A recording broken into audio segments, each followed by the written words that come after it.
So nakikita nyo, bumulong ang Makabayan Bloc kay Martin Romualdez.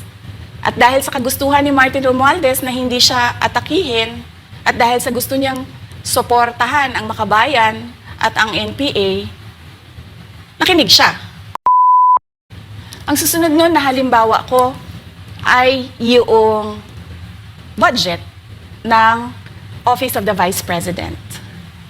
Kung makikita nyo, September 2023, merong lumabas na press release ang Makabayan Bloc. Sabi nila, may meeting kami with Congressman Martin Romualdez. Pinag-uusapan namin ang pagtanggal ng confidential funds.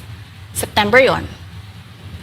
Pagkatapos nun, nagkwento sa akin ng isang congressman. Sabi niya, lumapit daw sa kanya si Congressman Ko at sinabihan siya na tatanggalin namin ang confidential funds ni Inday Sara. Hindi ba siya magagalit? Ang sagot naman sa kanya nung kaibigan ko na congressman, alam mo, si Inday Sara, walang pakialam sa pera yan. Magtatrabaho yan, kahit anong budget. Alam niya yan. Dahil alam din niya, limitado ang pera ng gobyerno. Kaya magtatrabaho yan. Trabaho lang ang gusto niyan. Sinabihan siya. Inulit pa niya yung tanong. Tinanong niya yung congressman, sigurado ka ba na hindi magagalit si Inday Sara? Sabi niya, hindi. Kaya kung makita ninyo, doon sa budget hearing ng Office of the Vice President, ay dinefend namin ng maayos kung paano gagamitin ang confidential funds. Napapabilis ang trabaho, napapadali ang trabaho, dahil nakatarget yung mga proyekto. Pero pagkatapos nung plenary namin sa House, ay kaagad na lumabas, di ba? Walang 2 oras lumabas ang statement ni Congressman Zaldico. Ano sabi niya? Unanimous decision ng party leaders under the leadership of Congressman Martin Romualdez, tatanggalin namin ang confidential funds. At para hindi halata na inaatake nila ako, tinanggalan din nila yung mga iba pang mga departments ng kanilang confidential funds. So nakikita nyo, bumulong ang Makabayan Bloc kay Martin Romualdez. At dahil sa kagustuhan ni Martin Romualdez na hindi siya atakihin, at dahil sa gusto niyang suportahan ang Makabayan at ang NPA, nakinig siya. At ang ginawa niya, tanggalin yung budget. Alam na nila kung anong gagawin nila bago pa kami pumunta sa plenary ng House. Hindi ko alam yon. Kasi nasabihan na lang ako nung kaibigan kong congressman pagkatapos na. Nung nakita ko na nagsabi si Zaldico, tanggalin niya ang confidential funds ng Office of the Vice President. So doon ko na lang naintindihan na aatake sila gamit ang confidential funds. Dahil sumunod nun, October, ay merong dated na October na audit memorandum ang Commission on Audit. Tapos meron silang October 3 na audit memorandum ang Commission on Audit. So sunod-sunod yun, nakita mo. Naglabas ng press release ang Makabayan, nag-defend kami ng budget namin, nagsalita si Zaldico, lumabas ang mga AOM ng COA, September, October. Kaya yan din yung rason. Nung nakita na namin at na-confirm namin doon sa audit memorandum ng COA na ito na yon, confirmation ng pag-atake. Kasi hindi pa kami confirm doon sa unang tanggalin namin yung confidential funds sa OVP. Ang confirmation namin, noong nagba-budget hearing sila, at doon sa budget hearing, tinatanong nila, oh, may AOM na ba? Oh, may AOM na ba?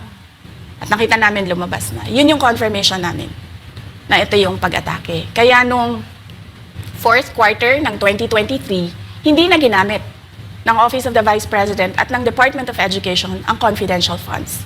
Kasi sabi ko sa kanila, kahit gaanong tamang gamit natin dyan, gagawan nila ng mali yan. Bubutasin nila yan at aatakihin tayo gamit ang confidential funds.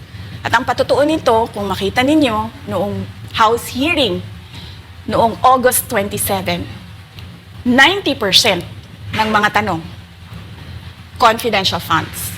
Kahit na 2024 at 2025, wala ng confidential funds ang Office of the Vice President. So yan yung explanation ko, mahabang explanation ko, bakit pa tayo mag-question and answer para atakihin ninyo ako. Tapos, alam naman nating lahat, Congressman Zaldico, Congressman Martin Romualdez lang ang nagdidesisyon sa budget ng bayan. Madam Vice President, it seems na there's this great plan against you talaga to destroy you. And speaking of plan, kasi during the budget hearing po, may nagsabi kasi doon ng let's stick to our plan. And you also called that person po. Ano po, can you po share about this po? Ano ba tong plan talaga nila during this budget hearing? Oo, doon sa budget hearing na nangyari noong August 27, nakita nyo na, meron na silang nakahandang PowerPoint presentation, meron na silang nakahandang audiovisual presentation, meron na silang nakahanda na script na binabasa, at yung isa pa nga na congresswoman na sabi niya, wala akong panahon, basta mahaba ito, hindi ko mabasa letter per letter. Pero kung makita mo, may nakahanda siya na mga sagot sa mga sinabi namin sa Commission on Audit, legal points na sinabi namin sa Commission on Audit. Bakit napakadelikado ng ginagawa na kinukuha ang mga dokumento ng hindi tapos at hindi final na audit. So kung makita mo, ganun yun, nakahanda sila. Makikita natin na let's stick to our plan at atakihin natin ito siya. Walang kinalaman sa kanyang Office of the Vice President 2025 budget proposal, kundi lahat ay may kinalaman sa confidential funds na matagal nang may kaso, 3 pa nga ang kaso sa Supreme Court, matagal nang pinapa-audit nila at nagko-cooperate kami doon sa audit. Kaya makikita ninyo kung ulit-ulitin natin yung nangyari noong House budget hearing noong August 27. Meron silang plano na gamitin yon para siraan ako. At hindi lang sila tumitigil dyan. Kung makita ninyo, ngayon naman nasa DepEd budget sila ng pagsira ng pangalan ko. Kahit wala akong kinalaman doon sa mga observations ng Commission on Audit, sinasabi nila na kasalanan ni Inday Sara yan. At going back po dito sa budget hearing, Madam Vice President, kasi mukhang hindi talaga nagustuhan ng mga kongresista ang inyo pong naging sagot at naglabas nga po sila ng kanilang statement about pa din dito sa confidential fund. And itong si Franz Castro, nagsabi siya dito nga daw ay posibleng ito ay isang impeachable offense. Ano pang reaction niyo dito? Hindi na bago ang usapin ng pag-impeach sa akin. Kung babalik tayo nung nakaraang taon, ay nagsalita na si Franz Castro noong November 2023. Nagsabi na siya, ay pinag-uusapan namin ang impeachment ni Inday Sara. At nagbigay siya ng mga basehan doon sa ipa-file daw nila na impeachment. Kaya tuloy-tuloy lang yan na pinag-uusapan openly dyan sa House of Representatives ang impeachment. At lagi nandyan sa gitna si Franz Castro sa usaping impeachment sa akin. Unang-una, walang misuse ng confidential funds, walang misuse ng funds ng Department of Education. Kaya ngayon, ay pinipilit nilang gawan ng basihan yung mga sinasabi nila na impeachment sa akin. Kaya hindi bago yan na pinag-uusapan ang impeachment. Kasama yan sa plano nila laban sa akin. Ma'am, regarding naman po dito, kasi sa plano daw po nila, ay bigyan kayo ng 0 or 1 peso budget ang OVP po. Kung sakaling mangyari po ito, ano ang magiging hakbang po? Narinig din namin na merong defunding, i-defund daw ang Office of the Vice President budget. Narinig din namin na posibleng piso lang ang ibigay na budget sa Office of the Vice President. Handa ako sa Office of the Vice President na magtrabaho kahit walang budget. Maliit lang yung opisina namin, maliit lang yung operations namin, kaya kayang-kaya namin na magtrabaho kahit walang budget. Alam naman namin na kapartiyan ng pag-atake. Kaya kami, tutuloy-tuloy lang din kami sa kailangan namin gawin para sa bayan. Madam Vice President, panghuli na lang po, no? sa kabila po ng nararanasan ninyo na pag-atake, kaliwat kanan, at ang kalagayan po ng ating bansa, ano po ang inyong mensahe sa ating mga kababayan? Unang-una mensahe ko sa ating mga kababayan, huwag silang magpadala sa ingay ng politika.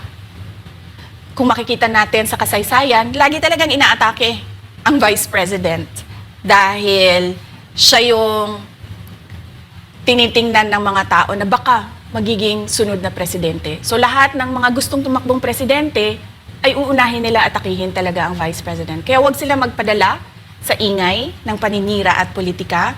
Pangalawa, isa-isahin nila ang bawat papel sa budget ng 2023 at 2024 at 2025. At pangatlo, kailangan magkaisa tayo na tumulong sa mga nangangailangan. Dumadami ang naghihirap ng mga pamilya. Dumadami ang nakakaranas ng gutom. Kaya kailangan tayo, kaya kami tutuloy din ang trabaho namin kahit walang budget. Dahil alam namin na yan yung pinaka-importante sa ngayon. Na matulungan yung mga kababayan natin na naghihirap at walang makain. Yan yung totoong problema ng bayan natin. Umani naman ito ng iba't ibang reaksyon mula sa ating mga netizens. Ayon kay Robert Ismael, hindi na ang presidente ng Pilipinas ang nasusunod ngayon kundi ang mga NPA na sa Kongreso. Pahayag naman ni Leonardo Garcia, naniniwala po kami kasi nagkaroon ng power yan si Castro kahit convicted. At ito naman ang saloobin mula sa ating kababayan na si Michael Mendoza, kaya pala piling-pili ang ayuda, yung malaking ayuda ay para sa NPA. Mga kababayan, feel free to comment below para maglabas ng saloobin sa balitang ito.